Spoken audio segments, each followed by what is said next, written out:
Hey, and welcome back to my channel with me, Fujit. Hey, how's it all doing?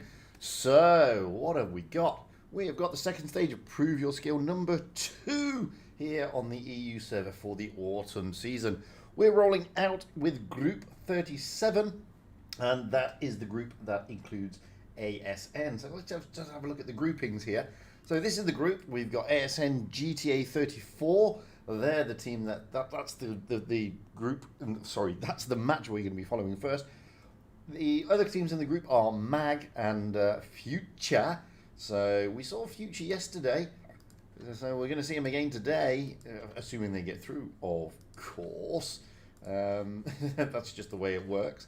Why are we watching them? Well, that's because if we look at the leaderboard, we have ASN in third place currently. Admittedly, this is only PYS number 2. This is only the start of the second stage.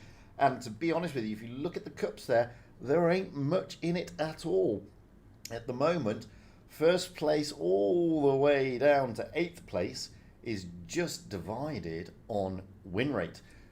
When I mean win rate, I don't mean the clan's win rate, I mean the actual clan performance. And if I then drop down to the next echelon, which is the middle echelon at the moment, you can see all the way down to 12th place, they've all got the same amount of cups. The only difference being is the clan performance. So clan performance is playing a big role in this season's tournament. My clan, well, they were residing down here in 29th. They've now dropped down to 31st, mainly because there are so many clans all in that top spots. Basically, I mean, that it's no longer a top 8, it's a top 12, with teams only separated by that performance. However, as we go through the tour, there are more cups up for grabs, I believe, in the various Prove Your Skills. So that is what we've got. However, I'm not the only one streaming. So let's jump down into the streams so you can see who else is out there, because I don't know who you want to see. So we have Amunet. She is streaming in English, and she is streaming Group 4. Now, those of you who need to know what Group 4, who is residing in Group 4, well, it's Jokes. They are up there as well in second place, I believe, against Finn. And in the other group, in the other matches in that group, we've got Charm and 000, or Ooh. We also have Every Good Name Is Taken, aka Every. He's down in Group 15. So Group 15 includes Pog, who are playing Gonor, and the other two teams in that group are T9HKI and Oh Boy. If, however, you are looking for a Russian streamer, we have Ice Shot. He is down in Group 17. That is Endgame. They are playing DFND, and One Ted, who are playing CRUA. So, those are the streamers, those are the groups. We have got 2 minutes to go. We are readying up on Port Bay. We are with ASN against GTA 34. Now, I must admit, I don't really know GTA 34, so let's have a quick look at them. We have, I'm going to have to call you Rot, sorry, because there's no way I'm going to be able to pronounce that. Then we have Arthur. I can pronounce Arthur. I'm going to call you just Ivan. I'm not going to even try and pronounce your full name. Okay, that one's going to really kill me, so I'm going to call you Jel. Sorry. Then we have Muslim and Pamos. I'm going to call you Pamos. I hope you don't mind. And the last one is Kirill. I say that. We're going to go to ASN. Well, we have Charles Darwin. We have Anya.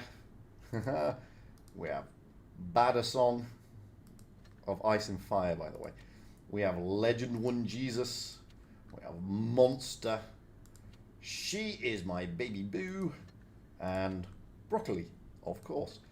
So looking at the way they're lining up, well, here on Port Bay, we will have ASN on the north spawn and GTA on the south spawn.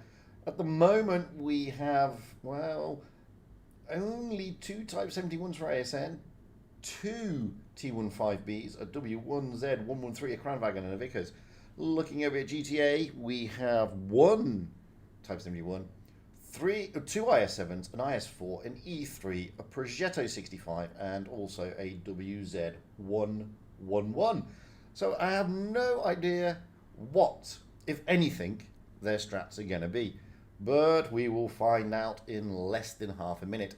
Remember, guys, this is the second stage, so it is the best of 3. That's the first 2 victories. At the moment, ASN are riding incredibly high on the leaderboard, so they will be looking to cement their position in 3rd place and maybe try to rise it up. They can't really afford to lose any more games, as in matches. They've got to try and clean sweep it to keep up there and make sure that those clans behind them don't catch them up on their clan performance. So here we go. Hit points are firmly in favour of ASN, quite considerably to be fact. It's 1,000, and 1,000 does start to make a difference. It's like half a tank in some respects. If you have a look there, I mean, most of their time, I mean, look at the Vickers. The Vickers is 1,800, so it is kind of half a tank hit points wise. Interesting to see what they do here. I mean, with those 215Bs, I'm expecting them to be looking at, possibly looking at C, and then taking some of their heavies down to the A or even the B cap. So that's what ASM, because they've got a lot of haul down tanks. They're sending Anya down to B and everybody else over to C. Moving around the map quickly, we can see that GTA are doing almost the opposite. They are all driving headlong in towards that A cap, which is hardly surprising considering their lineup. And you've got a couple of tanks there. Rot is just tailing off in towards the B cap. Anya did spot Rot, and that's what Anya's job is to make sure she gets those spots in, and the spots have been done. A cap is being taken. Now, if you have a look here, ASN finally putting tanks into C. They're keeping some tanks behind, like Broccoli and Badasong of Ice and Fire here, Kramwagen and Type 71 respectively. They're going to try and make sure that if anything comes around there, they can smack them, but also to bait. So the rest of the team, i.e. GTA 34, don't realise that they're flanking. They are going to realise now. Charles Darwin has been spotted. He's going to push down onto Krill. Krill here in the 113. He's going to start finding that hard work. He's trying to side scrape a little bit. He's poking a bit too much. Legend 1 Jesus is going to come around and put side shots in as Charles Darwin puts one into the front. She is my baby Boo. Is also coming around the 215B. Going to probably use that HE in the bottom plate if he can. All 700 big rolls. And down goes Kirill. At the other side now, we've got Anya rotating back round and coming up along with Monster, trying to make sure that Rot doesn't manage to get round, and now Monster's just going in there. Jill coming in, and at the same time we've got ASM pushing around towards the B cap. B cap has been taken, but they're 2 tanks down now, and all of a sudden, even though they've got the bases, they are losing hit points and they're losing guns on the battlefield rapidly. Great move here by ASN.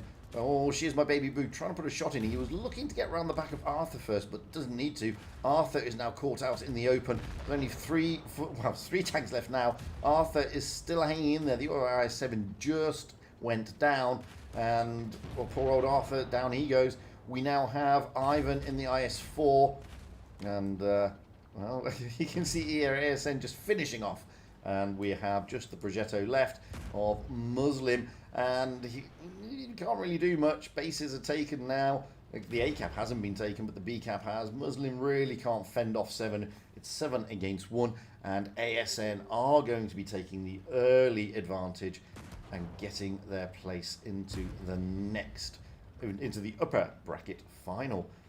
That's not to say GTA are out, however. If they don't progress further today, they will drop down to the lower bracket and be given another bite of that cherry, because it is double elimination after all.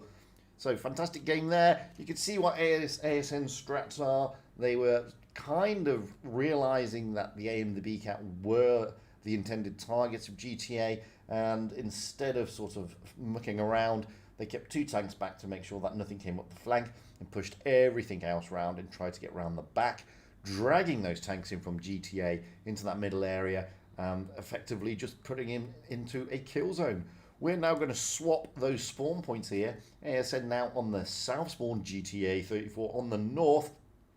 Is there going to be any change? Yes, there is. We've already got She Is My Baby Boo in a WZ113 GFT. Noob comes in as well into a Type 71. Broccoli jumping into an Object 260. Monster into the FV4005. Legend into a Chieftain. Badasong in an AX 50B, and Charlie Darwin in a Chieftain, although Badasong may change that.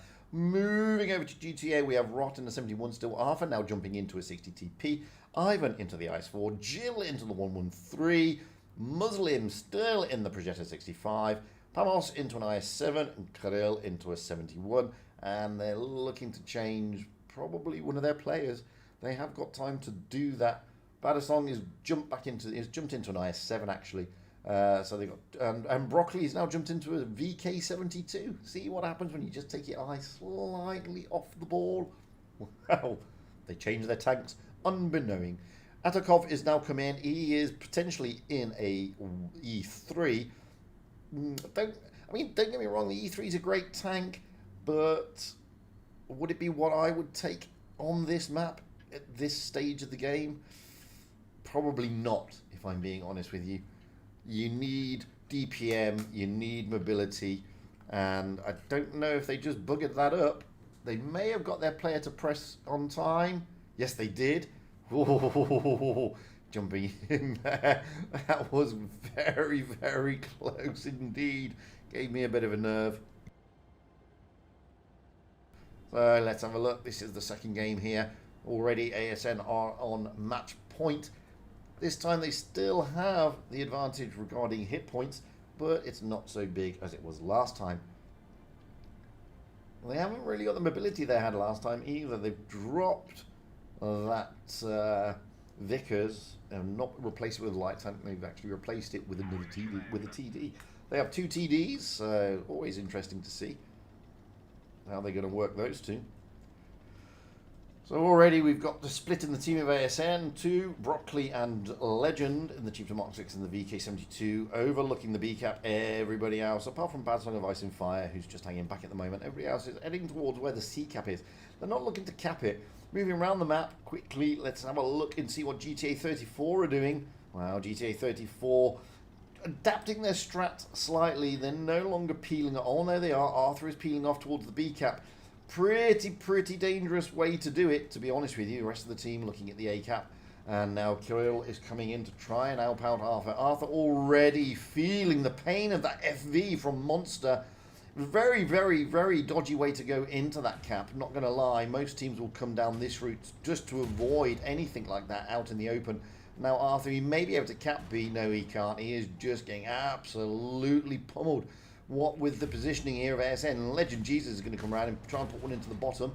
Doesn't manage it and gets wrecked instead, losing 1100. That's because all of a sudden Arthur does have support, and that is prompting. Oh, but Arthur does go down, taken out by Bad Song. Now that has prompted a response from ASN though, and now they're converging onto that B cap and trying to give a hard time to Pom and Jill. Jill is the one who's been singled out here by Jesus and Noob the number 1. Good friend of mine, Noob the number 1. And Jill here goes down. Now, the tanks that came in to help out Arthur are now finding themselves in trouble. Ivan here again singled out. Broccoli's going to look to put a big roll in, and they do into the IS-4. The IS-4 is now one shot. Bad Song will take the one shot down. Pamu will go down eventually to Charles Darwin. Oh no, Charles fluffed this shot, but Bad Song and Fire and Ice will be able to put one into the bottom plate, and they do. Moving over to Kirill, he is there in the subteam 1. Now she is my boo-boo in the WG1FT, puts a big roll in, 420, has support from the VK, who finishes him off. Now we have Rot in the Type 71, and also Muslim again in the Projector 64. Legend is trying to put a little bit of pressure onto Rot. As you can see here, points and everything else is totally against GTA here. Down goes Rot. Convincingly, we have just got Muslim last man standing again here in the Progetto 65. So unless something absolutely weird happens, this one is also going to ASN. They will be very happy with that. They get additional cups. Plus, they keep their CP, trying to cement their place in that top 3 at the moment. And it's all over. Congratulations to ASN. They go through to the upper bracket final. Commiserations to GTA 34, but it's not all over, people, because it is double elimination. They do get another crack at that whip. So, that was pretty quick, 9 minutes. Yeehaw! I say yeehaw, but now I've got to work out when our next game is.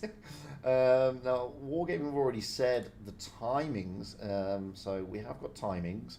Let me just refresh my memory as to the timings. Where am I? Where am I? Where are the timings?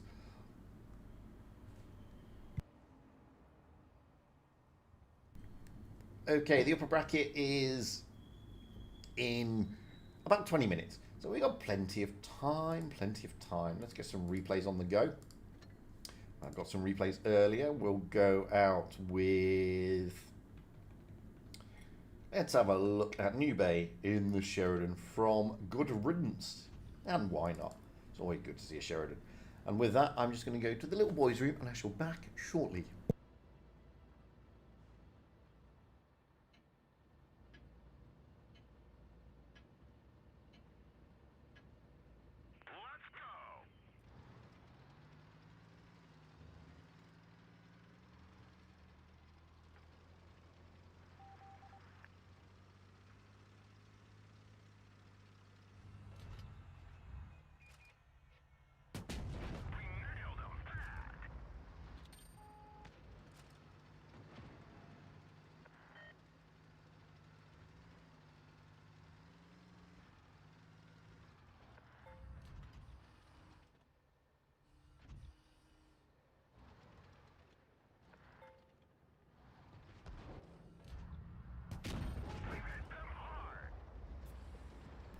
Oh, and I'm back just to see that big roll into the side of the T62A there. And that was a great roll. Not going to lie, T62A is in a world of pain here. Another big roll down to a one shot to this Sheridan. But the 268 is coming in, probably steal that kill. And there we go. Kill stealer! But look at this, they're just all lining up for the Sheridan. But he's not going to go for it, he's going to go for the Conway instead. Bit of a lovely little fluffy target is the Conway, but no, he's not going for that. He's going for the side on and the 60 TP instead. Can he get it? Yes, he can. They're still ammo rack prone. Not gonna lie, those 60 TPs. 60 TP looking the other way. Sheridan has been spotted. He's going to try and get round, I think, and Haup is 183 here. I haven't seen these replays, by the way. It's oh, here we go. Ooh, big 700 roll and a ram to boot, making it 800. Poor, poor, poor AMX. Down he goes. What can you do about that then? 3 tanks down already for the red team. 2 tanks down for the green team. Now he's off to help his toonmate. Oh, hello. 651 to the rear of the 60 TP. Get in amongst it. Stop the IS-7 shooting. No. Change my mind. Get round the FV. Maybe load HE. Maybe. No. Maybe. No. No. Maybe. Yes, of course. Big damage. However, losing toonmate at the same time. 2 against 4. He's already on 3.6k here in the Sheridan. Can he do more? Can he do more? Come on. Get it in there. Yeah. 618. And he's wrecked the ammo rack. Which means the IS-7 is going to load a little bit longer than he wanted to.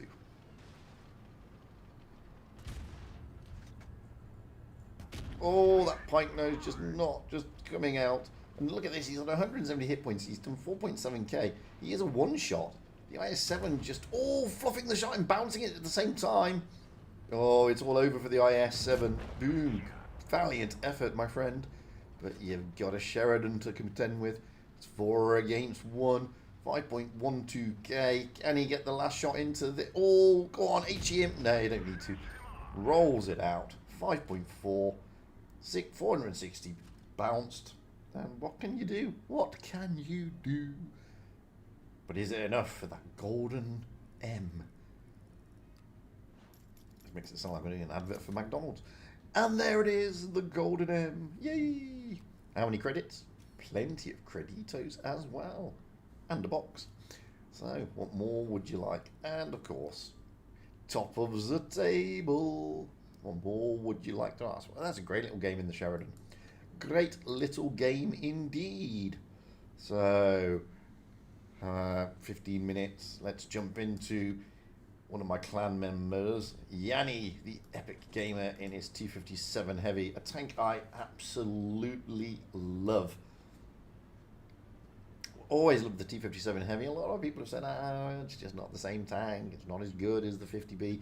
Well, now the 50B's had that sort of tinkered with the 4 shots and the interclip reload being a bit sort of suspect. 57 Heavy now kind of is a much better tank. It was always a good tank, don't get me wrong. Okay, it didn't really have the DPM to contend with the 50B as such, but that was sort of a fool's errand. What it lacked moreover than the 50B was that of mobility. Now the 50B still has better mobility, but this thing now, well, like I said, it's always been a monster, and it just appears to be slightly more of a monster now they've tinkered with the 50B. If you can play this tank, well, it's like saying you can play any tank, but if you can play this tank, you can have some really, really fun games in it. Not gonna lie. I mean, I absolutely love this tank. Oh, the T100 fluffing his shot there with his little bit of a YOLO over the top. He shouldn't have done that. Now he's in a world of pain, but no. Yeah, that 57 Heavy comes through, puts down the T100 of his own team. And now Yanni, the epic gamer, has got that used to be his name, by the way. That's why I'm calling it. He's now changed it to Yanni the Gamer. It used to be Yanni Epic Gamer. And he's asking for help, but nobody wants to help him because they all know him. They all know he's OP. Oh, here comes 57. Oh no! Not a great shot. The snowball did more damage. Bless. Not to worry. Oh, and here comes that T100 again. Of course, Yanni losing his T100 sort of didn't help him out really. The T100 didn't do the wrong thing. He was there to sort of support, but didn't expect him to go down. Yanni here. Oh, he's losing hit points rapidly. Pretty sure he didn't send me the wrong replay, but finally manages to get rid of... Oh, that's a great block. This is the thing about the 57. Its armor is pretty troll when it wants to be.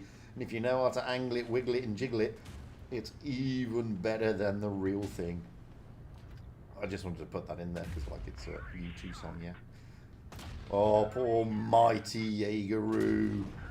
Feeling the pain in the 57 Heavy. And he's been on 123 hit points for a large part of the game now. He was onto the cosh, and he's managed, by the grace of his gameplay, to hang it on in there, along with that T100 on the enemy team. Poor Grill, unsuspecting, gets a 500. He hasn't got... Oh, guys, if you're in a griller, you've got to stick a spool liner on it. You've got to stick a spool liner on it.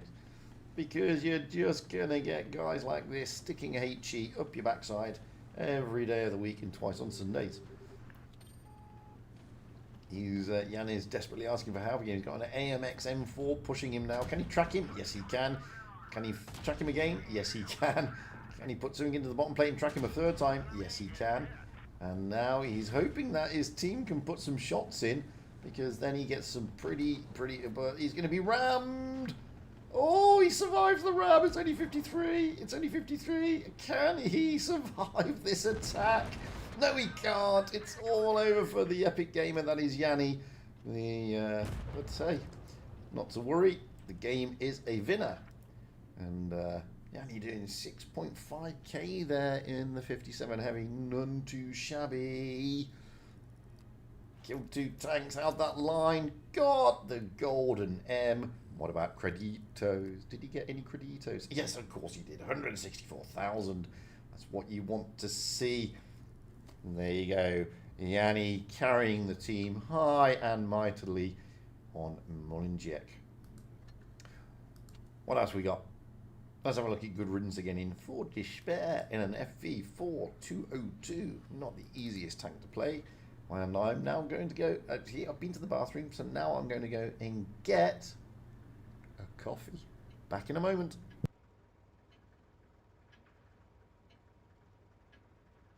Time to roll out.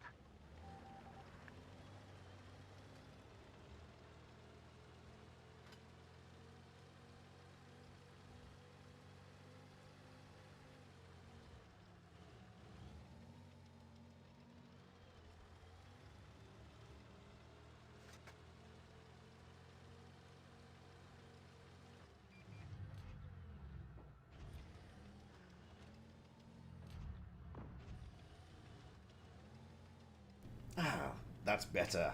More refreshment. That's what we need. Now the FV4202, a tank that a lot of players struggling, mainly because they don't fully understand how to use the Hesh. It's not the easiest of ammunition to use because it's pretty much like HE, and therefore if you mistime it or you aim it in the wrong place, you're only going to get splash damage. If you're lucky, you'll get splash damage. If you're not lucky, you'll get nothing. It'll just go boing. It doesn't bounce, it just doesn't do anything, doesn't pen, and then you don't even get the splash damage. But when you do get it to connect and you hit it in the right place, oh, it's painful for the opposition, as you will see. Already at 1100, and this is the glorious thing about the FV. It doesn't really have much armor to talk about, although it has got trolley armor on its turret when it wants to. What it does have is a fantastically good gun. Not only is it accurate, dishes out some pretty decent damage at the same time. And as I said, if you know how to use that Hesh ammunition, yes, it's costly, but it really can help you out. Oh, down goes. Good riddance, his teammate. Yo there, just in a good position. Is he going to hide behind the carcass of his teammate? Yes, he is. Good choice. Wow move. And if you can get the yo, there you go. 437, get the yo on the back of the turret, maybe in between the turret ring. Another 472, and that's what you're looking at with the Hesh. If you could, and look at this, get the engine deck. Yeah, another 461, and that's what you're dishing out with this tank on its Hesh. If you can hit those soft spots, those soft, squiggly little bits of the tank, that's what you're looking for. Harder to do against a tank like the IS-7, of course. That's why you switch to AP. Again, the correct move. Now, they've got kind of control of this game. Oh, that was a great shot into the IS there. Not the easiest of shots, not going to lie. I mean, the IS does have very trolley armor, made of stellanium, and everybody who faces it knows. And that one not connecting, but now the FV... Oh, the FV's like, I want you. But look at this. Boom! Bouncing the IS-7 as well. Getting a great shot into the top of that FV. Now the FV is a one-shot. The IS-7 is not.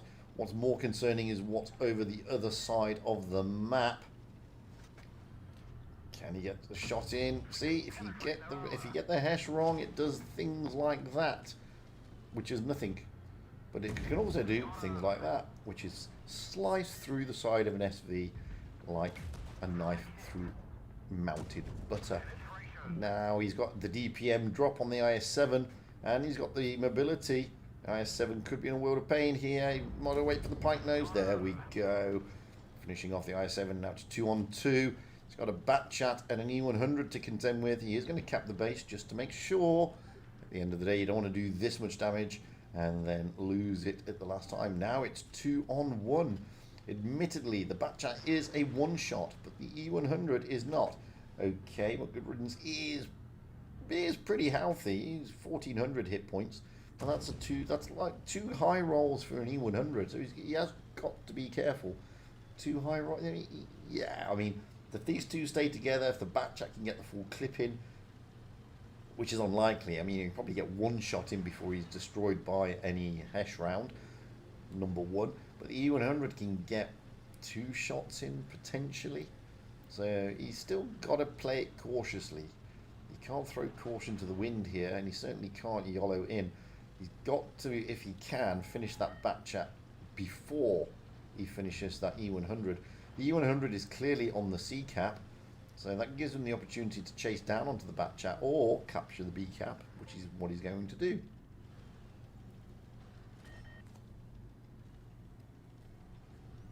Games like this are always like nervy.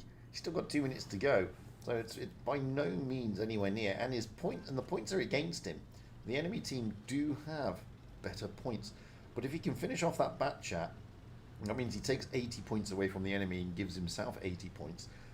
Doesn't help him significantly, not really, but it does give him a chance. Now he's got to find those tanks. Bat chat obviously has got big mobility. The E100 not so much. The E100, however, is on a good roll. He's already taken 4. It looks like that both of them are in that B cap. the way that B cap is racking up there. So what is he going to do here? Bat chat should be the target. Oh, the E100's there alone. No bat chat. Gets a great shot into the E100. Can he use the mobility? He's time. Time is against him. Time is against him. He's got to finish off the E100 if he can. Oh, the E100 gets a shot in, takes half his HP. Got to finish the E100 before the time runs out. Oh, and he does. Now the bat chat's a one shot. Can he load? Oh, what a game. What a game and what a deserved victory that was. I bet he was puckering up there for quite a while. 5.7k, 4 tanks killed, a shed load of assistance and everything else. And a well-deserved mastery. 177,000 creditos. What more could you ask for? Wowzers, what a great game. Good riddance there. A worthy game. So let's jump over. We haven't had the room invite yet. We should be getting it anytime soon as we jump into the next game, which is the upper bracket final. There will be no breaks, I don't think, after this. As soon as the upper bracket final is finished, we then jump straight into the grand final, I believe.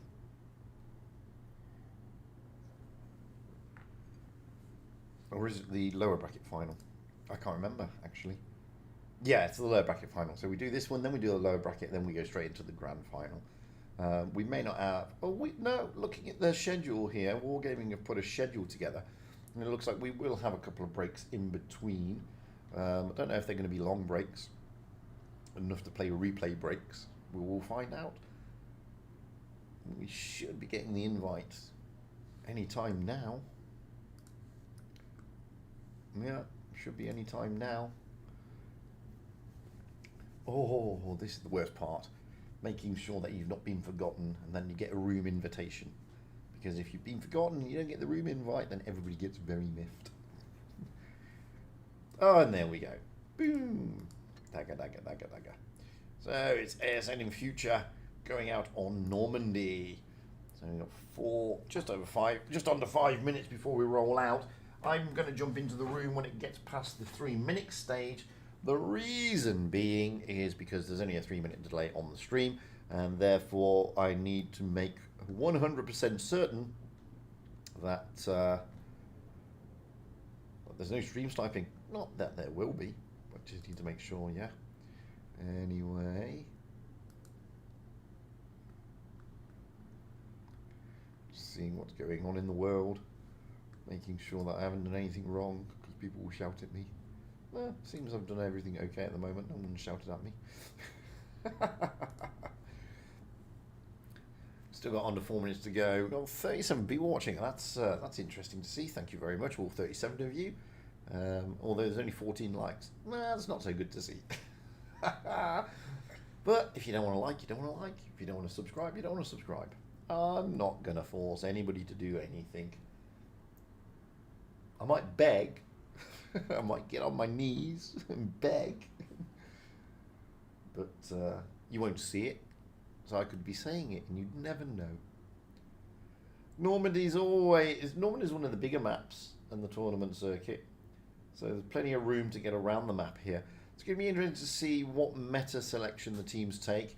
I'm expecting a couple of light tanks. Or at least a minimum one on each team. You never know though. I mean, I say this every time. I mean, I've played in tours like this, and you do have like 3 or 4 strats for each spawn point. So it's you never really know. And already I can see ASN brace of Type 71s there, with Charlie, Anya, and Alexo all in Type 71s. And now Monsters jumped into one as well. We then have a 215B. A Super Conk and a Cran. Although the Cran at the moment in Monster and the Type 71, they're looking like they may swap. So they're still not fully decided. No, Bad Hassan goes into a Yo, Legend into a 71, Monster into a Clan. So they've got now 4 Type 71s. A Yo, which is good haul down, a Clan Wagon, which is fantastic haul down, and the 215B, which is also a great haul down tank. Moving over to future, well, we have HH in the Type 71, Albert in a 71, JP in a 71, Jack in a Concept 1B, seems to be that's the tank he likes the most, TG and Alpin in 60 TPs, and ZRNG in that T100 LT. So they have got a bit more mobility, not gonna lie, because now Badasong has jumped into a Kramwagen. So they have got a bit more mobility on the future team over ASN. But the thing is, ASN are riding high in the table. And if you look at these guys, you know, if you look at the win rates of these guys, I mean, Charlie is on 76%. Anya is on 76%. 26,000 battles. I can tell you, Anya is OP. Badasong, 73%. Legend, 62%. Monster, 63%. She's my Boo Boo is 62%. And Alexo is 67%. So, mainly high win rates. Moving over to future, well, we got 67%. Albert on 56%. JP on 52%. Jack on 52%. TG on 50%. Alpin on 53%. ZRNG on 70%. So you can see that when you then total all those up, the win rate advantage for the seeding purposes is firmly in favor of ASN. However, this just goes to show, guys, don't think your win rate prevents you from doing tournaments, because clearly it doesn't. Future won yesterday. They got into the grand final yesterday. They're here today in the upper bracket finals. So, and you know, some of those guys have got 50, but you know, between 50 and 55% win rates, and they've managed to do it. So, what's the excuse? Never say win rate is the excuse not to do tournaments, because it's not. Anyway, here we go, readying up, going out on Normandy. Yanni's a gamer. Played your replay earlier, mate. You missed it. Ooh. Let's have a look at this. So hit points are in favour of ASN, quite considerable again compared to Future. No, that's mainly because Future's got that T100 and that concept. Whereas if you look at the lineup of ASN, it's all heavy. There's nothing but heavies. So what are ASN going to do with that lineup? Well, we're about to find out.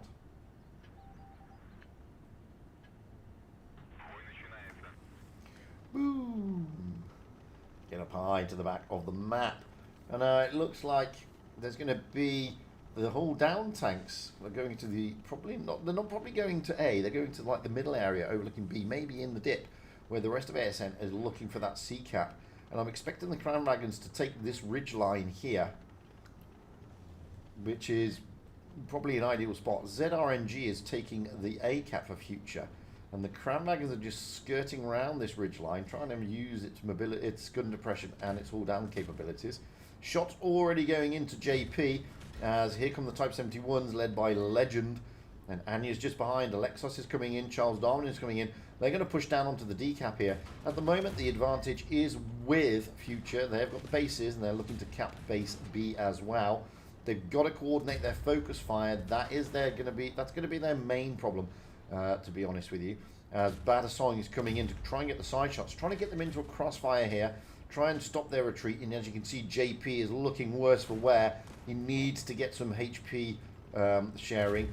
Poor old Jack in the concept has now been singled out, isolated, and ASN are just going to batter the poor concept.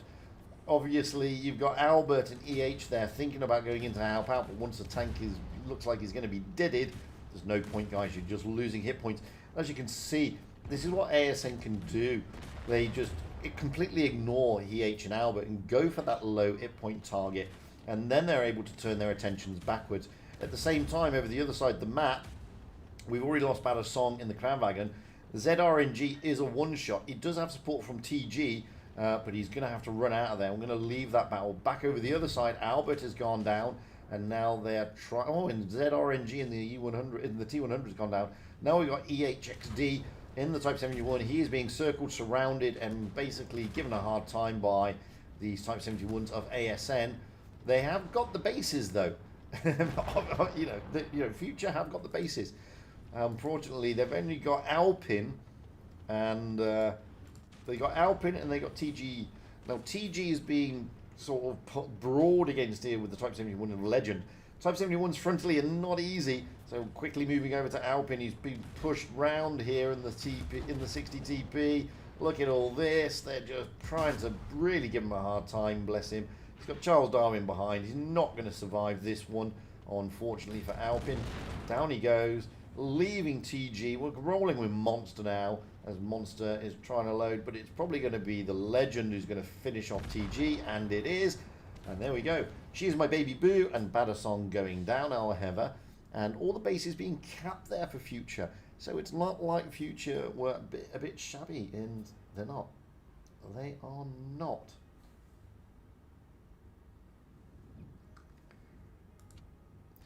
Essa, there has to be a large delay. It's a tournament, mate. And with tournaments, I have to have a very big delay. So it's not a problem. It's there for a purpose. Anyway, swapping those spawn points now. We have ASN on the back foot a little bit here. Match point again. Sorry, ASN, match point, and Future on the back foot. Well, now we're going to swap the spawn points. As I said, ASN going off on the north spawn, of Future on the south. Future have already readied up. We have EHXD in the 60 TP, Albert in the 60 TP, JP in the 60 TP, Jack getting out of the concept and into the MXM4, TG in a 60 TP, Alpin in a 60 TP, and ZRNG remaining in the T100. Moving over to ASN, well, Charlie Darwin hasn't readied up yet, but he's potentially in the 71. Anya in the T100 LT, Legend in the 60 TP, Monster in the 215B, Noob the number 1 in a 60 TP, Alexo 71, and Broccoli coming in also in a Type 71. A little bit more mobility for ASN from this spawn, what with the T100. So looking to probably get into that A cap, potentially.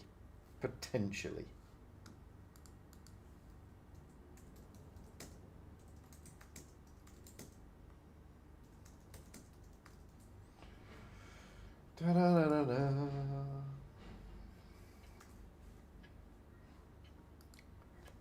So, a couple of seconds left to go. Match point here for ASN. That's not to say Future are down and out, because they're not. It is, as I said, double elimination. They will drop down into the lower bracket final.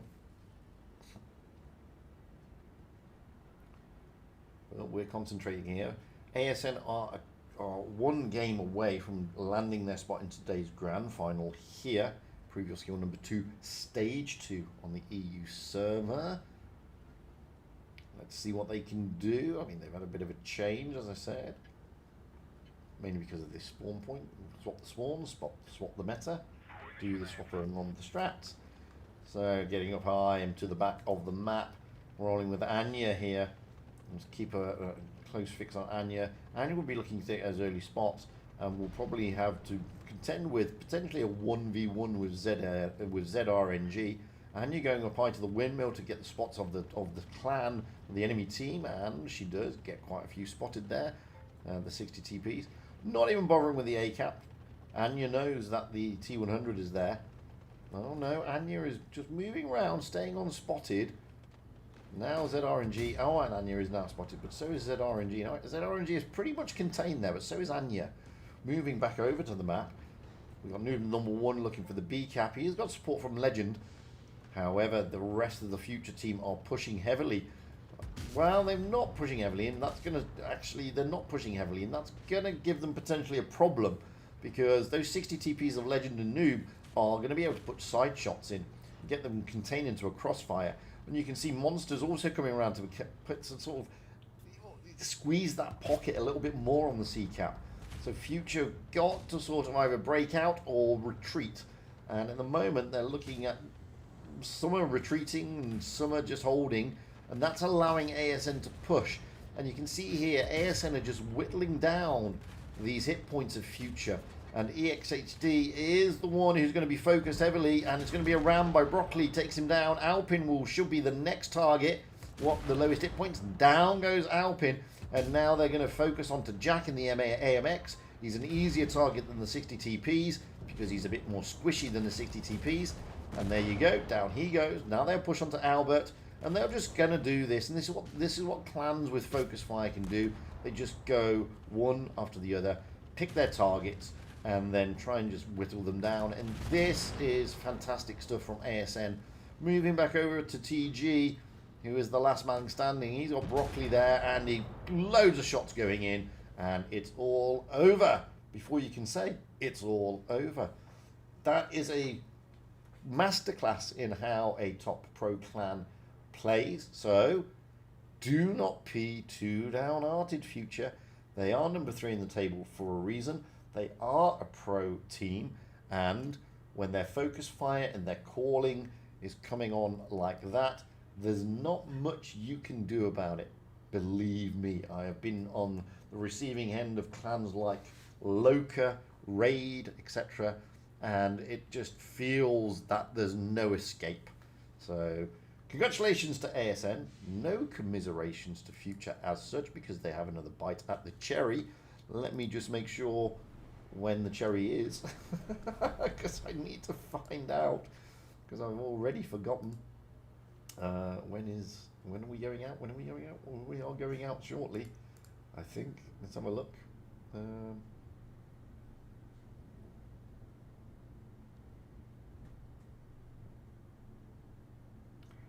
Where are we? Where are we? Where are we? It should be 20 minutes. 20 minutes we've got. So let's get another replay up and running, shall we? Might as well, as we got 20 minutes. This is from Ragnar of Vibes. So here we go. Rolling out in a Type 71 of all tanks. Boom.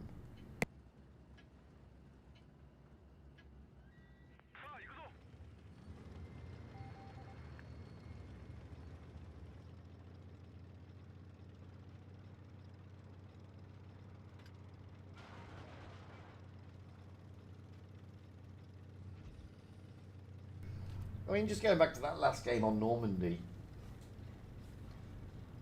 and you may be thinking that, Future really didn't play well. You can't say things like that at this level, guys, because when you're playing against a clan like ASN, and I know a lot of those players, and they're vastly experienced in clan wars. And as I said, when the calling is sort of on point, like it clearly was in that game, and when the focus fire is on point, like it is in that game, then teams like that really are unbeatable, And, fair play to Future. They tried what they could to try and sort of stem the tide. But as I say, it's just not possible when teams are playing that well. It just really isn't. And literally in that game, everything was sort of working nicely for ASN. They got the calls right. They timed their pushes to perfection. They got their focus fire right. And it's that what wins tournaments. And at the end of the day, this is why the clans do, the top clans do so much training. I mean, I'm in Vale, and my guys have been training for like almost a month to make sure that the calls are on point, to make sure the pushes are timed correctly, to make sure that the focus fire is proper. There's no point calling out a tank and then your focus fire going off in different directions. As you saw of ASN there, clearly tanks were being called and the focus fire was ideal. It did exactly what focus fire is meant to do. And that was why they were able to turn over Future in such a quick time, to be honest with you. So yes, it does look like an easy win for ASN. But that's only because they played it so well, to be fair.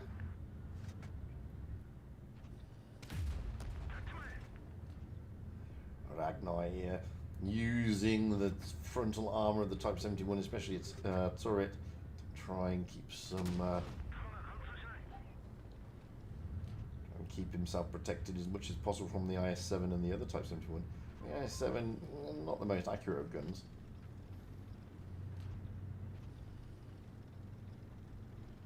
Still got 15 minutes before we go out, guys. We've got plenty of time. Plenty of time.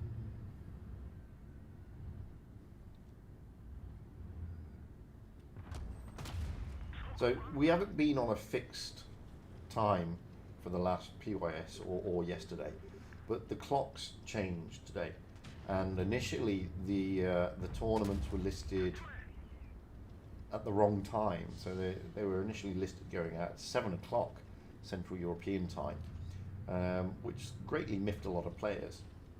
So in order to change that time, Wargaming, I think, had to insert fixed times for each of the stages, you know, because yesterday we would have been straight into the lower bracket final followed by the grand final, whereas today we're waiting and waiting, which we haven't done, and that's purely down to the fact that clocks have changed. Now it's a 2v1 scenario here. He is pretty healthy, but that other Type 71 is healthier, so he's got to be careful. Oh, the great bounce there. Oh, mutual bouncing. Mutual bouncing, that's always one of those things.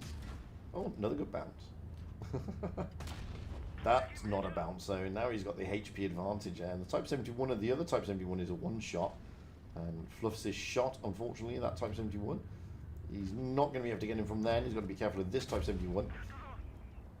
This is the thing. So when you see, like you saw in the last game, okay, shots penning, one of the things that sets a pro from everybody else apart is their ability to pen their shots. Okay, and it's a massive thing. It may seem like, oh, that's pretty easy, but this Type 71 here has had a pretty decent game, yet he was missing shots. He was bouncing, and that's what a lot of the pros try to focus on, because they know where to hit, and you know, they want to be sure of that. They want to be sure of that, and there you go. Boom, dagger, dagger, dagger, dagger. What a great little game that was in the 71. Oh, there you go. Look, 7k. Booyaka. Nice little mastery. 4 tanks destroyed. More credits than you would want. 210,000. Did he carry? Nah, not really. Of course he carried. Boom. Okay, let's have another replay. This time we're going to be with good riddance on Molinjek in the FV4005, because I'm running out of replays. Basically, I'm running out of replays. Always happens. Always happens. The reason I have to play replays, guys, I mean, those of you who've never been on the stream before, is because I don't play PC, and I'm streaming obviously from PC. So I can't actually play PC for Toffee. Some would argue I can't play touch for Toffee either, but I am actually a touch player, so it's no point me rolling out in a PC game, because all you're going to see is worse noob moves than I normally play. Simple as that. Simple as that. One of my favourite tanks, this, the FV4005. I do like this tank.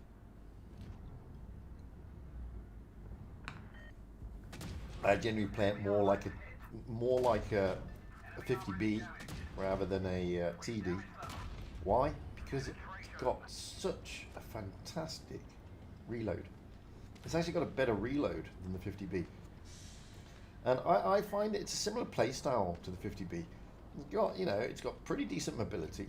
It's tall, like the 50B. It's got pretty poor armor on the turret, like the 50B. But its gun is just a shocker. And it's that interclip reload that sets it apart from the 50B. So the 50B's interclip reload is longer than this interclip reload. And that is what makes the difference. Now, if the 50B had the same interclip reload as this tank, it'd probably be too much of a beast, to be fair. Especially when this thing, I mean, he's already hit 3k damage, damn it. And you can see here, it's like, look at that. It's like 2.5 seconds. It's just shockingly accurate. Boom. I mean, poor old WZ hasn't got a open house chance, really. Now we're at 4.4k. Okay, he got smacked there, but this is what you can. This is what you can do in this FV.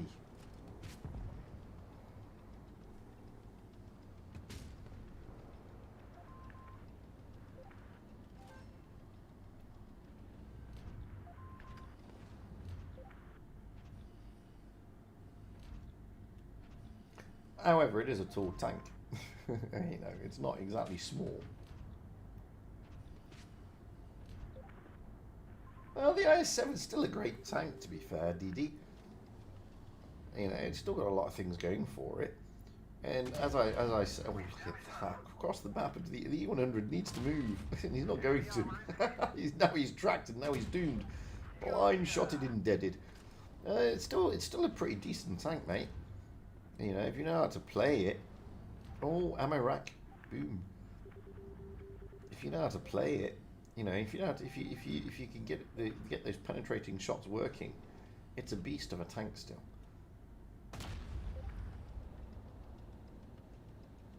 And the other thing, I mean, obviously one of the other things that makes it is that stellanium armor. It's very, very troll.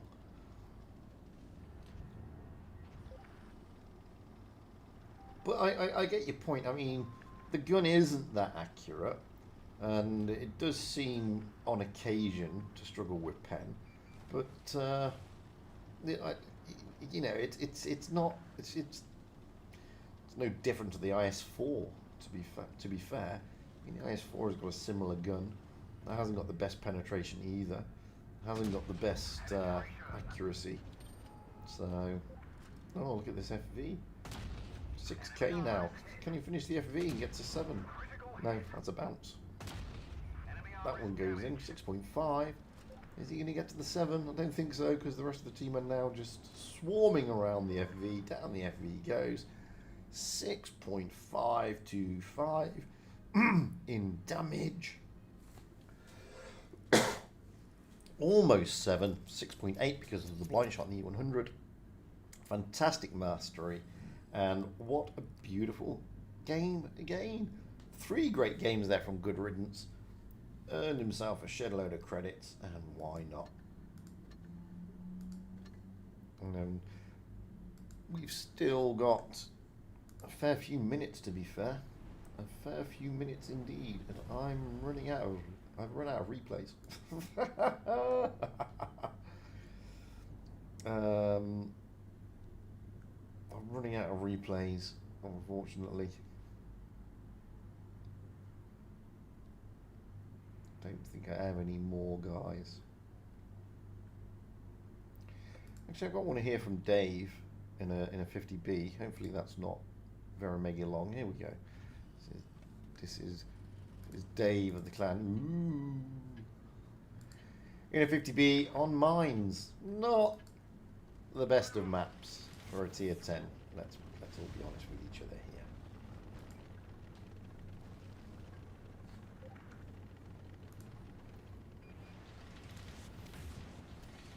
Wonder if we've had any major upsets in today's games. I don't know how, you know, I wouldn't have thought so, but you never know. So let's have a look, see who hasn't made it through. I'm not going to go through all the groups, guys, because there are 47. So if I see any upsets, I'll let you know.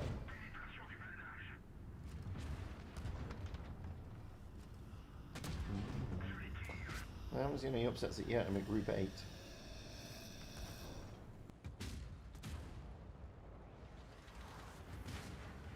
Let me go through, watch the replay, and I'll go through the groups at the same time and see if there's any upsets.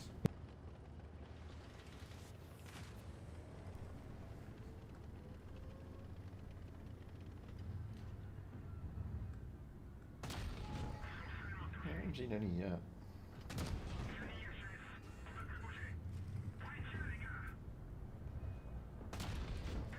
Oh, there is an upset. Oh, that's not their top team, I don't think. Oh, it is. Endgame losing to 1-Ted. So that's a bit of an upset. Endgame are off in the lower bracket final. Don't think that was part of their game plan today, to be honest with you.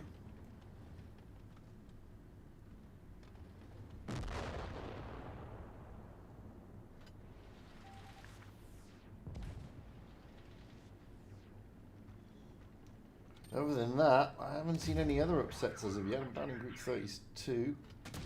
So...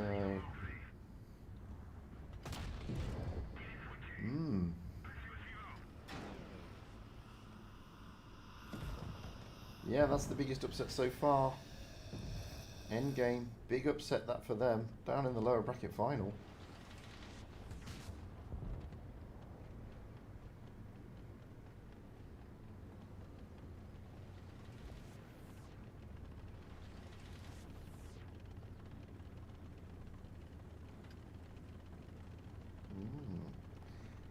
And it looks like that is the only upset I can see.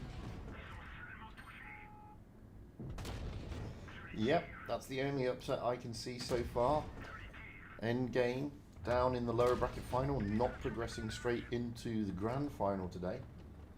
So there we go.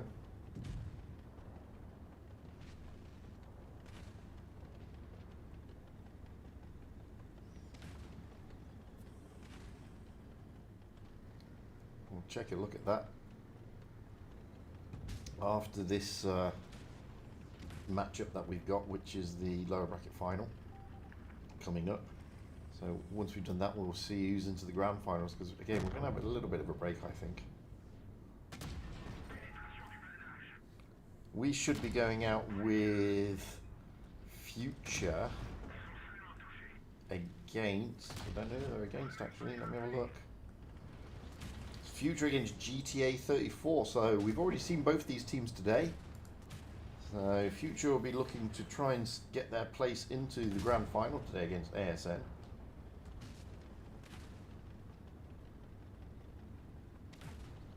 However, anything can happen. Literally anything can happen.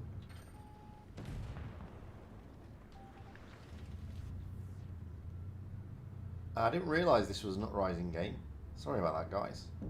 Being an Uprising game, I may have to cut it short for lots of reasons. I actually didn't realise it was Uprising. I thought it was a normal game. Doesn't tell me, you see, on the replay if it's a normal game or not. So, but Uprising being Uprising, it takes a long time to do those games, those replays. So I may have to jump out of this one because we're about to get the room coming up. So sorry, Dave. But Uprising takes too long, I'm afraid. I should have played it earlier, to be honest with you, but I didn't. But anyway, he does 10.5k, and we have to jump out because we're about to get it coming through anytime soon. So I've got to be careful there.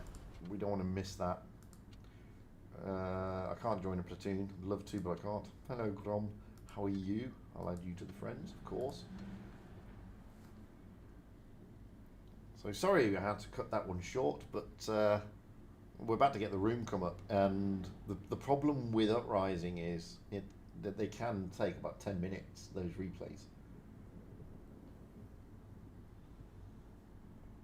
Which of course can be a slight problemo, to be honest with you.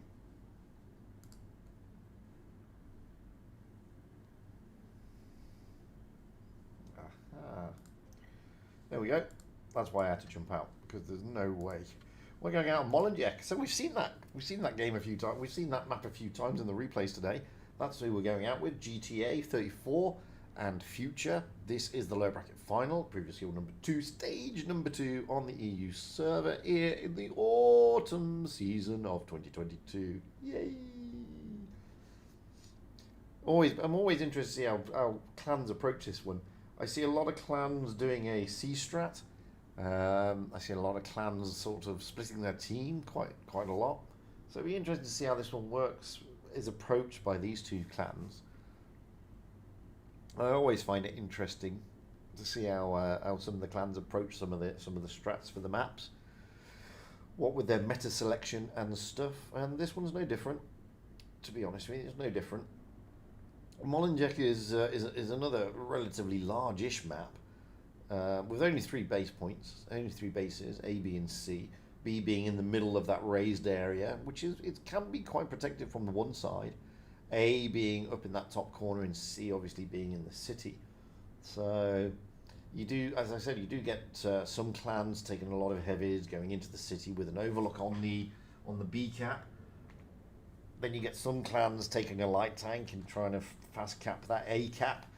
And then they get taken by surprise, and the other team go to the A cap as well. Saw that yesterday with Future, funnily enough, where they got absolutely caught out. They sent their T100 and T22, I believe it was, to the A cap, and their opposition sent all their heavies there, which basically caught out their light and their medium before they knew it.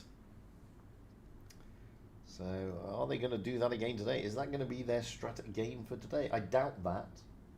But if that's their strat and they're sticking to it, then you never know. So here we go. We will have GTA on the south spawn, Future on the north spawn. Looking at GTA, we have Rot in the Jagdpanther E100, Atakov in an IS-7, Ivan in an IS-4, Legend in an E100, Muslim in a Gain in a Progetto 65, Pamosh in an IS-7, and Kirill in a Type 71. So quite a mixed bag there.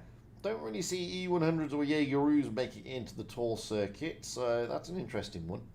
Moving over to Future, well, we have EH in a 60 TP, Albert in a 60 TP, JP in a 60 TP, TG in a 60 TP, Alpin in a 60 TP. We then have ZRNG in a T100 and Jack back into that Concept 1B. Now, with all those 60 TPs there, that kind of says C, maybe B. And with a Concept and a T100, well, the T100 can get round to that A cap, but it'll be probably better off going up to that B cap and trying to get spots, trying to get the spots as the tanks cross. That would probably be a better tactic, unless of course the entire clan and the entire team is going to that A cap. If they're not all going to the A cap, then the T100 is in danger of being isolated. And when you've got a T100 with the visibility that that tank has, in a game like this, when you've got the rest of your team pretty much super heavy, it's better to get into that sort of B cap and try and get those early spots of the tanks crossing, so at least you've got that information going the other way. Well, looking at GTA, I mean, they have also got a very heavy lineup. The E100, I mean, looking at their spawn point, which is they're on the south spawn. I mean, the E100 in the Jaegeroo, they're very slow, very clunky. Let's be honest. Yeah, they haven't got the DPM, not really. You know, there's a reason why clans take the 268 and the 263, for example, or the Grill, because they do have DPM. The Jaegeroo is a great tank. Don't get me wrong. I mean, I think the Jaegeroo is by far 100 times better than the 183. Because it's got armor and it's got mobility and it's got a slightly better load time. But in the grand scheme of things, it just doesn't really have the DPM competitive-wise, which is why you don't really see clans taking the Jaegeroo. And the same goes with the E100. It can work on some maps, don't get me wrong. Dynasty's Pearl being one of those maps. This is Molenbeek. You know, apart from the C cap, the rest of the map is pretty wide open. So, you know, you've got to sort of pick your meta for the map as well. Anyway, I'm interested to see how GTA pull this one, how they're going to work that E100 in Jaegeroo. So it will be interesting. It will be interesting to see. We are with GTA, and from this spawn, it does look like to me they would be going to the C cap, especially with that E100. We are going to find out very shortly as the countdown trickles downwards.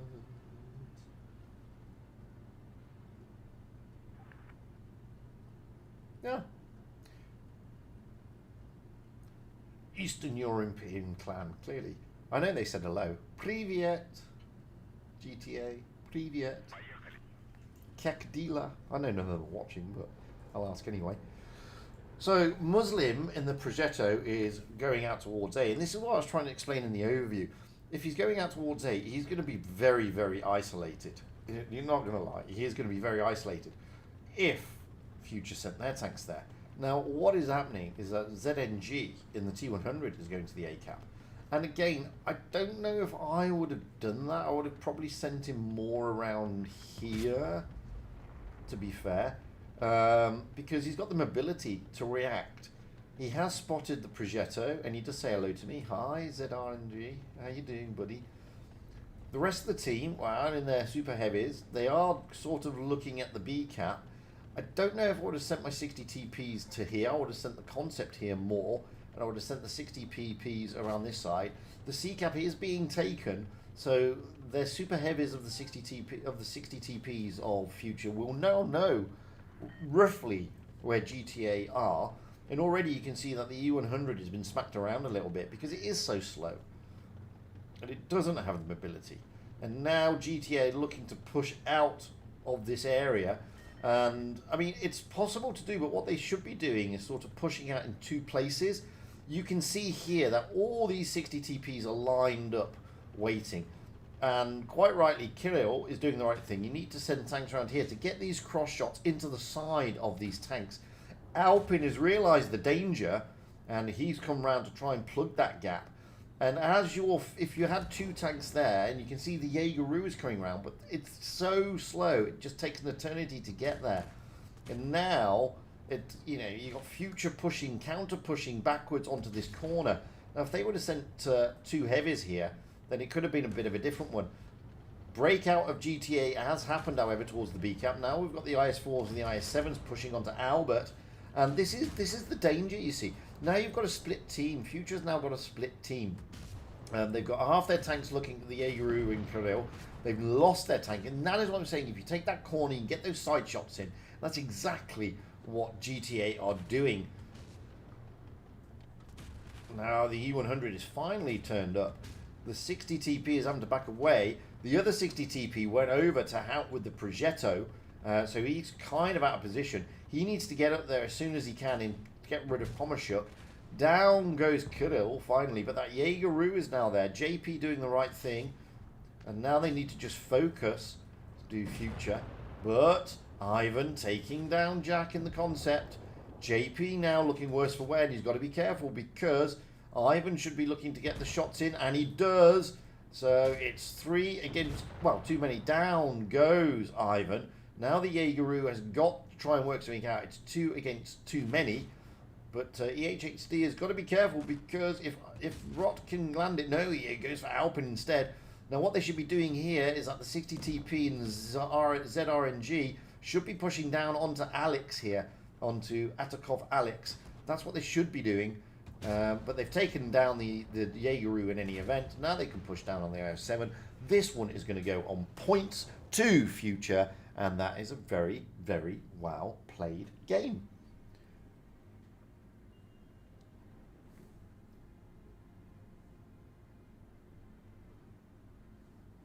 Yeah, don't ask me to join a platoon, please.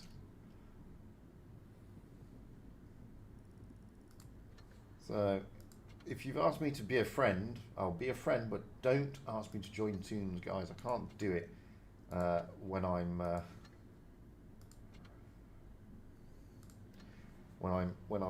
streaming the tours.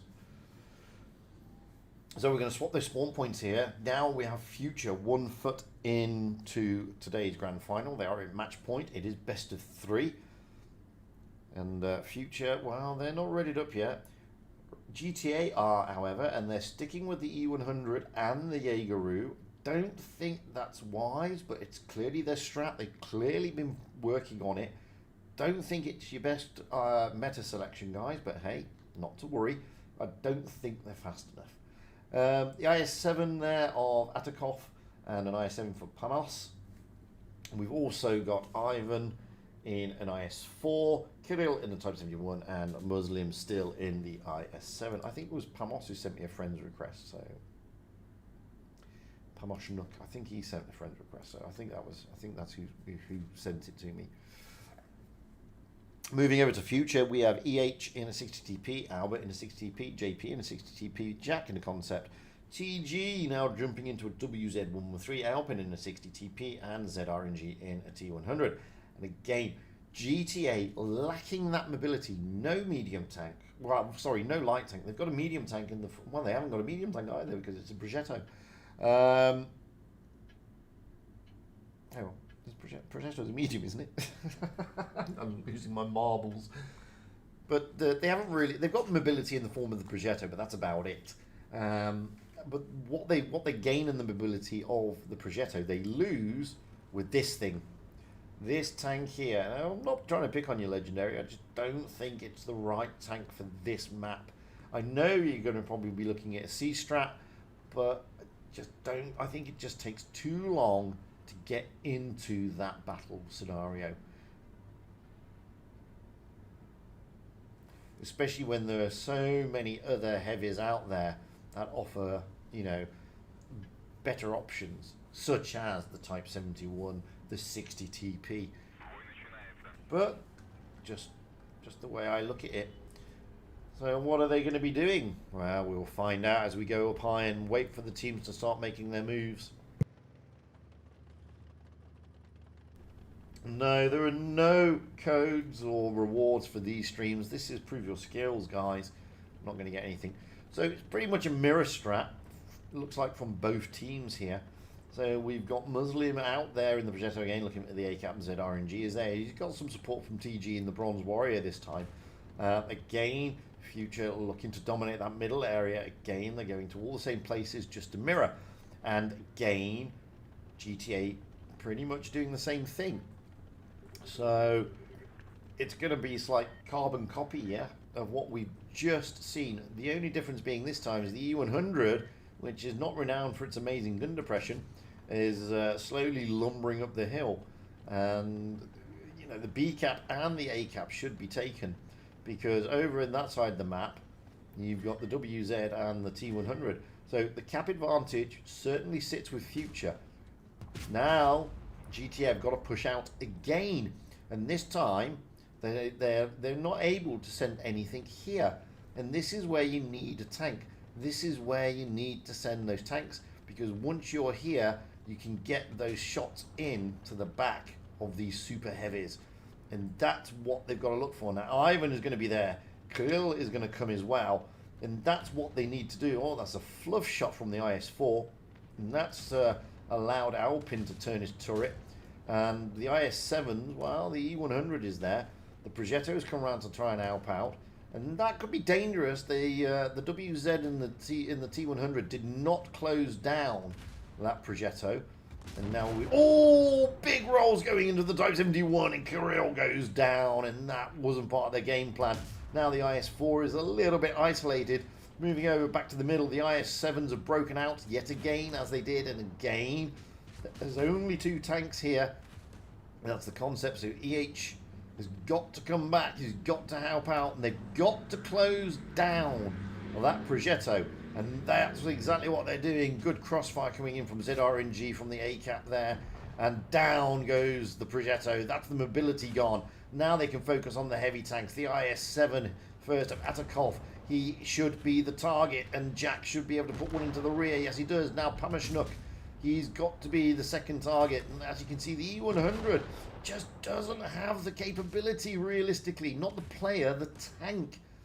And the tank just doesn't have what it's needed. And this is going to be a caps points win again. And look, the E1, both E100s still remaining, but not really able to affect the outcome of the battle. And that is the problem with those type of tanks.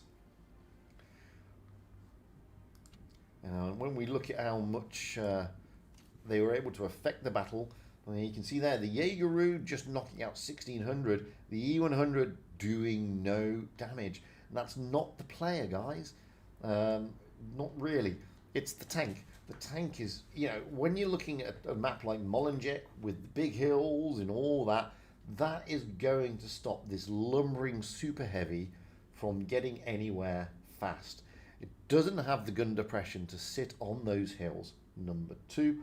And personally, it just isn't the right tank for that map.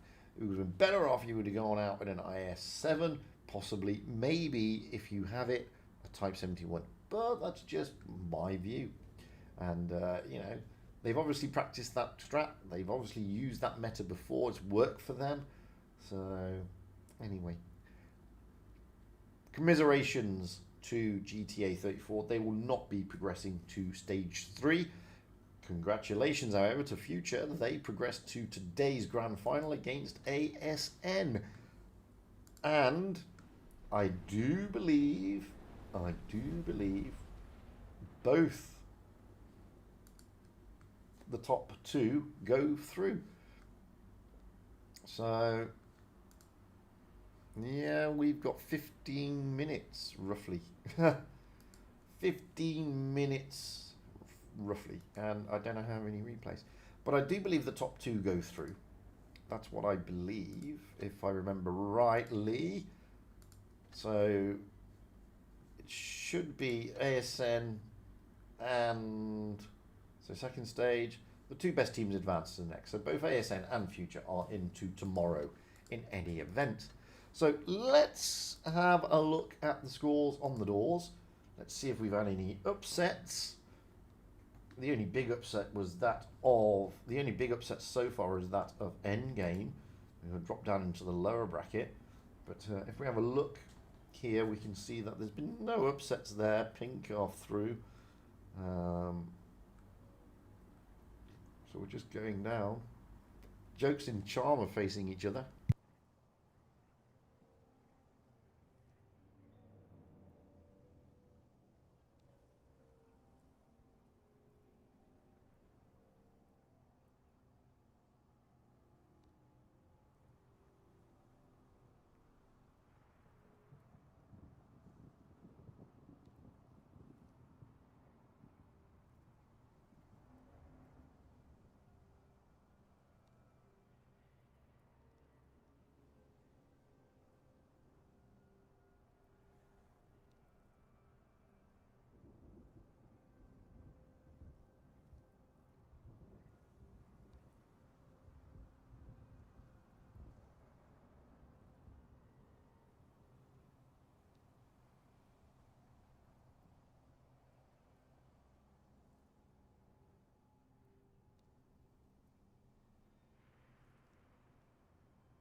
Sorry, yeah, I inadvertently knocked the mic.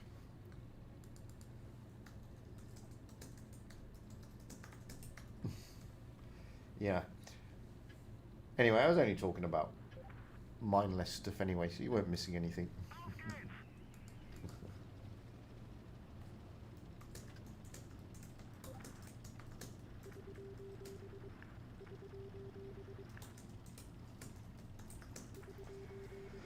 Yeah, I was only talking about the E100 anyway, so I might as well go back through that. All I was saying was, you know, they've obviously tried that strat, maybe, I think, possibly, and it clearly worked for them in, I would hope, in training rooms. But yeah, I don't think it's the right tank for that map. I just don't.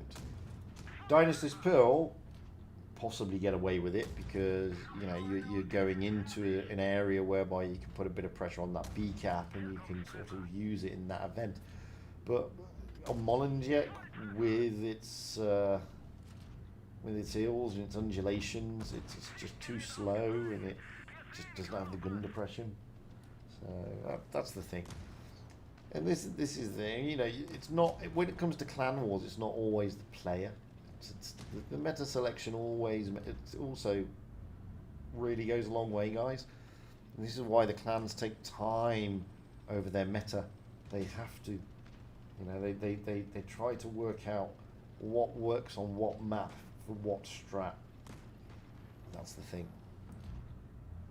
Anyway, that was then. This is now. We're getting ready for the grand final, which is going to kick off in 10 minutes. Well, actually, it's not 10 minutes, is it? It's more like 12 minutes. ASN against Future. Both teams are through to tomorrow's stage, which is stage 3. So they'll be happy about that. Especially Future. Future will be happy. And as I was saying earlier, again, this is not sort of have a pop at Future. But we went through the win rates of the guys in the team, and you know, I have a lot of players say to me, "Oh, I don't want to play tournaments because my win rate's only like 53%, and we never get anywhere." Well, Future will say, "Well, hang on a minute. You know, we've got a fair few players who are mingling around between 50 and 55%. We've got to 2 grand finals into PYS number 2, and we're into stage 3. So."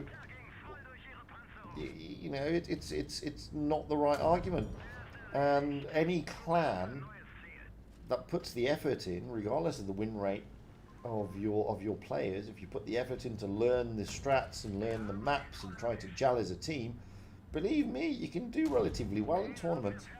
And at the end of the day, you're getting, you know, for all intents and purposes, you're getting credits and everything else. And that's the main thing. I'd be happy with that, personally. You may not get to the top 8, but does it really matter? That's a great little mastery. Does it really matter if you don't get to the top 8? I don't think it does. Not in the slightest. I don't think it does. I think what matters more than anything is, you know, enjoying it and having some fun. I mean, let's have a look. Let's have a look at the rewards. So, the rewards for the first stage, they came second place in their thing. So they got 7.2 million credits. 7.2 million credits, 60,000 free XP, and they got 6,000 season coins. You know, these two are to be shared, obviously, to be for the team. That was getting second place yesterday. If they get second place today, then they get 9.3 million credits to share between the team. 78,000 free XP. I mean, you can't knock it. And if they get into tomorrow, you know, and they don't progress, let's say they turn over one team and get 4th place, still 9.5 million credits and 82,000 free XP. What's wrong with that? Nothing wrong with that. Nothing wrong with that at all. That's the thing. This is what you got to remember, guys. It's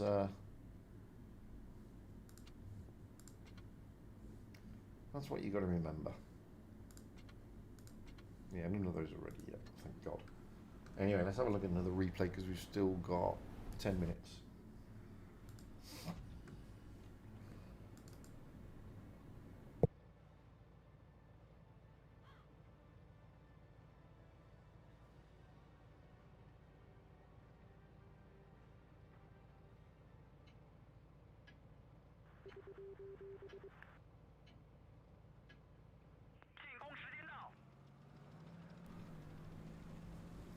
Anyway, there'll be more people streaming tomorrow. Lots of people streaming tomorrow, I believe.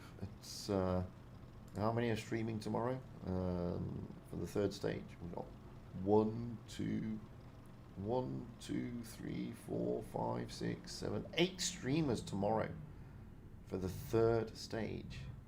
8. Just a couple. So you'll have plenty to choose from tomorrow. Plenty to choose from. It's all good fun, yeah. It's all good fun. We're just waiting here for the grand final here in Group 37 between ASN and Future. In the meantime, you're watching this tank and this replay from Gram, I believe. Is it? The Gram? Yeah. Dr. Graham of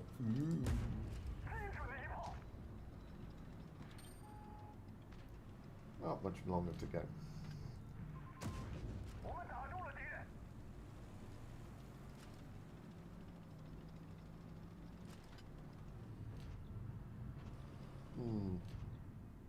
Hopefully this isn't going to. Oh, look at that for a ricochet off the Dickus Macus. Look at the way that Shaug just curves through the air. Nothing like a good bit of dispersion. Absolutely, Damon. That's the main thing. Having fun. Obviously, when you become a pro, you still have to have fun, even though you're trying to aim for getting that really big cash reward. But when you're just starting out, or you just you're just wanting to take your clan wars slightly more seriously than your quick tours, then yeah, the main thing is to have fun. Main thing is to have fun and to learn. One of the best ways in clan wars to learn is to lose. Funnily enough, I know, bizarre.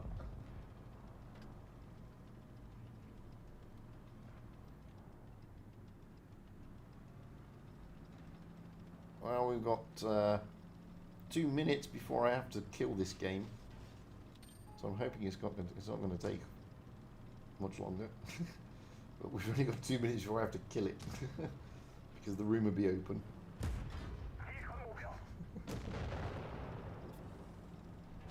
It's going to be one of those games that takes all day, isn't it?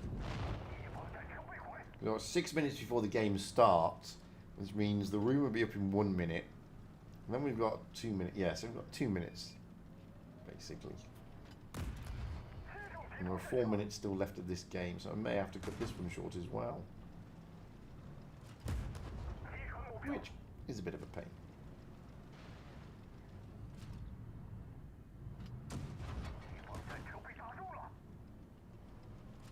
But I have to cut it. If I have to cut it short, I won't show you the result.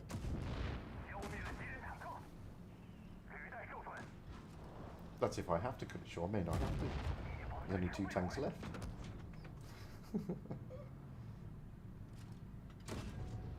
After this shot, there'll only be 1 tank left. There's only 1 tank left. And I think it's the biggest Dickus. I stuck it at the back of the map.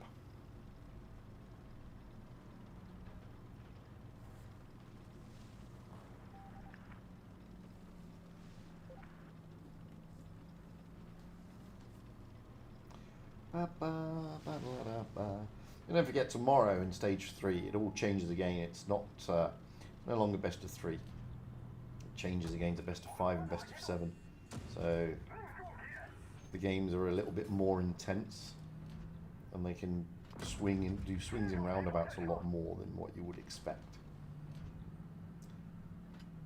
And it gets whittled down. I mean, you lose so many players from stage 1 going into stage 2, then so many teams again from stage 2 to stage 3. That was a great little game. 3K being knocked out in the Ox.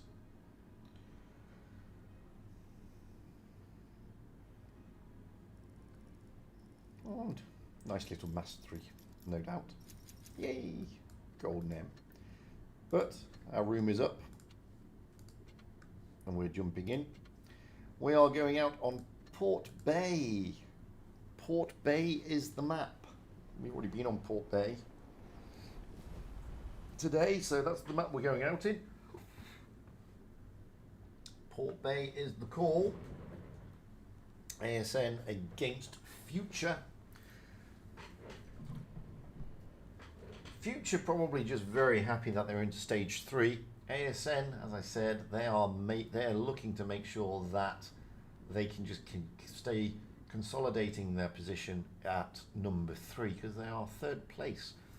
Although, strictly speaking, they're in 4th place because 1st place at the moment is a tie between BPS and Serenity, which strictly speaking means Jokes are 3rd and ASN is 4th. But it still puts ASN in the top 4, which is where ASN is aiming to be. I guarantee you that. Anyway, we're around Port Bay. ASN on the north spawn, Future on the south spawn. This is the grand finals of Group 37. As I said, previous skill number 2, 2nd stage here on EU. We will have Charlie Darwin in the Type 71, Anya in the TVP, Badasong in Type 71, Jabaz in a Clanwagon, Legend in a Type 71, Monster in a TVP, and Noob the number 1 in a Type 71. Moving over to Future, well, we have EH in a 71, Albert in a 71, JP potentially in a 71, Jack jumping into an AMX, M4, TG in a 60 TP, Alpin in a 60 TP, and ZRNG in that T100. We already saw ASN earlier today play this map. We're probably going to see pretty much the same type of thing that they're going to roll out in. Future did not play them in that opening game. It was GTA. And, TG chaining to a mouse. Do I see a B strat? I do. Especially if there's a mouse. I mean, if he doesn't go to the B strat, I will be mightily surprised. I can't imagine sending a mouse anywhere but B, to be honest with you. And don't worry, guys, they can't see the lineups because of the delay. So don't sit there thinking, oh, ASN have now seen what tanks they're taking and will change it accordingly, because they have no clue. They only get to see the lineup when they get into the battle countdown screens. Simple as that, really. We've got just over a minute to go before we kick off. Oh, She Is My Baby Boo is turned up. Are they going to boot Jabaz for She Is My Baby Boo, or just leave Jabaz in? Leave Jabaz in. Why not? He was here. Jabaz was on time. Kick She Is My Baby Boo. I'm joking. By the way, I'm joking. Oh, M3 Stewart. Optimistic. Very optimistic.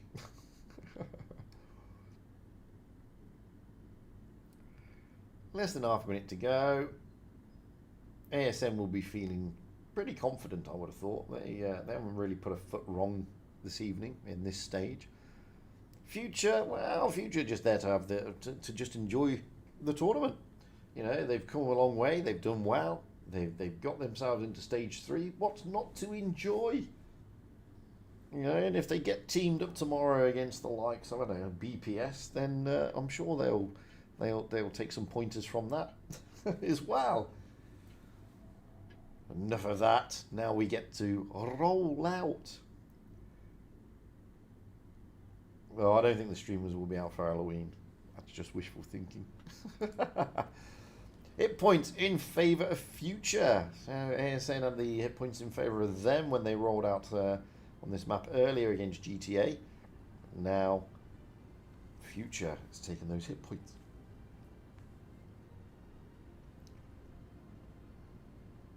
This is when ASN start to see that lineup and they say, oh, hang on a minute, there's a mouse. I wonder where that's going. It's got to be going to the A. It's got to be going to the B cap. I don't think they're going to change the strat that we saw them play earlier, if I'm going to be honest with you. Especially when they've got TVPs. TVPs are going to be hightailing it to the C cap anyway, and you can see that Monster and Anya are doing exactly that. It's more what Future are doing. Well, Future look like they're going for the A strat with that T100 of ZRNG, hightailing it there. The mouse, well, the mouse is going exactly where you expect a mouse to go, down that B route. And they've got to be careful, because what's going to happen is this. Jabaz is going to stay there in the Kranwagen, okay? They're going to take the C cap. They're not, ASN aren't too worried about losing. And this is what I was saying earlier about, if you see here, TG's going down the line that you really should be taking to get the B cap. When we saw GTA, he came in from like this direction, which is wide open. TG, however, well, he wasn't to know that there was a Kranwagen there. Now we've got Legend and Bad Song in their Type 71s rotating back through the spawn, because they know that in future are going to be pushing through that area. And if you have a look at the rest of their team, they're all coming back as well, back to their spawn. They know that future are not rotating back to their spawn, and they're coming in to try and out Jabaz. Because Jabaz is in a world of pain here in this Kranwagen. He's now fully loaded, so he's going to give JP a hard time. But he's got to be careful, because Albert is coming around the back in that Type 71. That is exactly why Noob the number 1 is there, to try and keep Albert away from Jabaz. But Jabaz is losing hit points rapidly. And now comes a counter push here by Legend. They're trying desperately to keep the shots away from Jabaz, but not able to do so. JP's gone down. Oh! Sorry. Big taps coming in there. And Albert goes down. And now it's changing aim. Oh, TG. Monster in the TVP. Trying to get into safety. And he manages it. But Noob the number 1 looking to finish off the mousey of TG. 2 tanks down. Bad Song and Jabaz both gone down. ZRNG is being pummeled over there by Charles Darwin. He can't do much about that. If I'm being honest with you, Charles Darwin should be able to one-shot him, and he does. Back over to this side. Legend number 1, Jesus, is now in trouble. And so is Monster. Legend goes down. Monster is a one-shot. He needs Charles Darwin's assistance. Charles Darwin is desperately trying to help. Monster gets into safety. It's only EHHD left, and he can't fend them all off, and he doesn't. A valiant effort by Future. They whittled down ASN there, and I don't think ASN expected that to go that way. I think they expected it to be a bit more of a cakewalk, and it wasn't.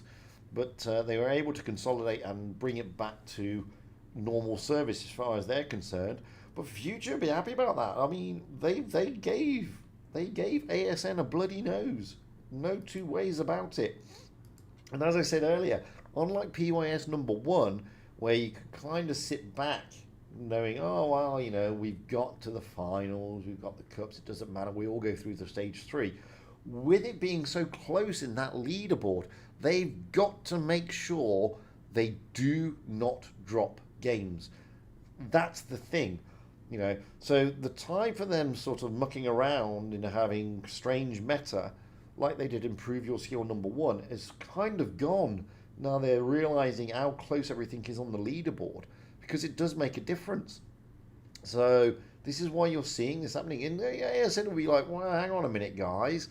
You know, they could have hurt us there for all intensive purposes. But they've steadied the ship, and you're now seeing more traditional meta being taken by ASN. We got Anya and Vickers, Legend in the AMX M4, Monster Type 71, Noob Type 71, She's My Baby Boo in a 60 TP, Alexo in an AMX, and Broccoli in a 71. Future, well, we got EH in a 71, Albert in a 71, JP in a 71, Jack in the AMX M4, TG jumping into a 60 TP, Alpin in a 60 TP, and ZRNG in a T22. So that is what we are looking at. Obviously, we've already got Charles Darwin making way there. He's the team captain. He's just going to be probably calling from the sidelines as an overview spectator. What we've got now is match point here for ASN.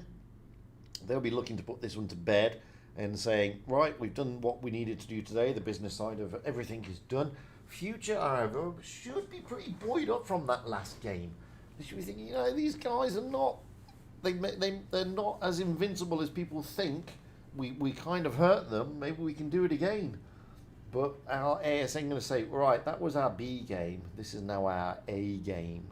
So anything can happen. Anything can happen.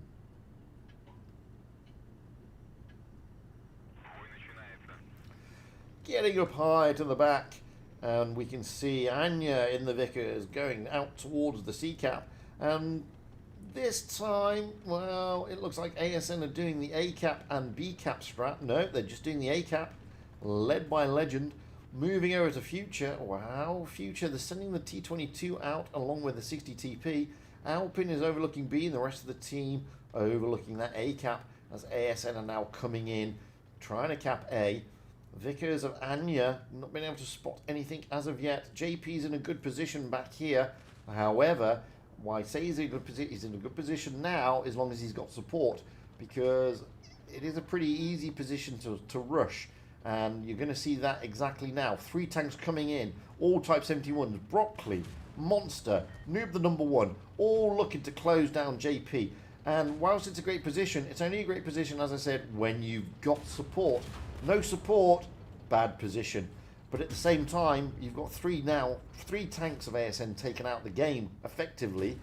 Whilst what should be happening here, the rest of Future should be pushing onto these AMXs. That's what they should be doing. They should be pushing on, calling out a single target and saying, let's get Legend out the game. All guns on Legend. JP is doomed. He's not going to survive. Let's get Legend and now turn our attention to Alexios before those Type 71s can regroup. And that's kind of what they're doing, but they're sort of doing it in dribs and drabs. And whilst they've now lost 3 tanks to the price of 1. Okay, and Alpin is the 4th tank down. This is the thing you've got to realise in Clan Wars. Everything regards on reactions. Reaction. And as you can see there, ASN were able to sacrifice the likes of Legend, because now it's just 2 against too many. And now ZRNG is going to get pummeled by these Type 71s. He's in a T22. There's not much you can do about that against Type 71. Leaves just Jack in the AMX. Last man standing. Monster facing off against in the Type 71. ASN have got this. As far as they're concerned, normal service has resumed. They're not going to be too unhappy about it. And, you know, just a few things for Future to remember in excuse me, in Future. Simple as that. Anyway, it's it. That's it. All over. So congratulations to ASN. They are today's winners of the grand final. Commiserations to an extent to Future. I'm sure they had a great time and loved every minute of that. However, they are into tomorrow, and that's all that matters as far as they care, I would suspect. So there we go. Now, before we leave, let me refresh the results board. Let's see if we've got any results popping up. Are there any upsets? I don't know. So let me just wait for that to pop up. Give me a second.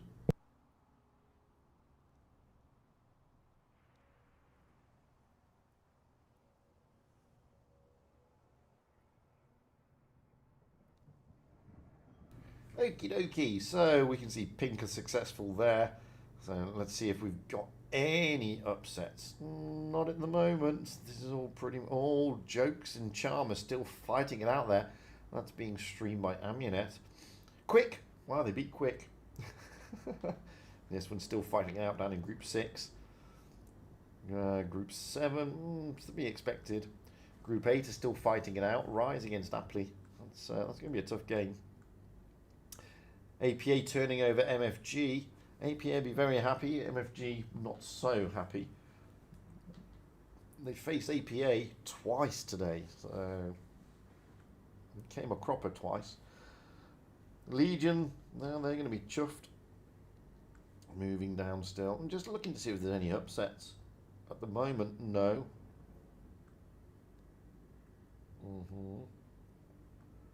Pog are flying high at the moment. They've had a clean sweep today. They're doing pretty well. Endgame, well, normal service resumed for Endgame.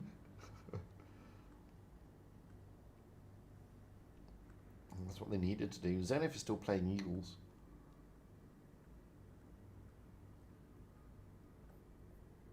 So at the moment, no upsets. Still a few games still ongoing, but no real upsets, guys. Oh, Win turning over EQ. Win would be very happy with that. Oh, Vale, my team. Making sure that they're steadying the ship. Serenity changed their name to Alpha is cute. Still no upsets. So it looks like normal service across the board. And the slight blip with Endgame earlier. That's the only blip, to be fair, today, with Endgame not going straight through to the grand final, going the long way round. Oh, Immortal still playing 0.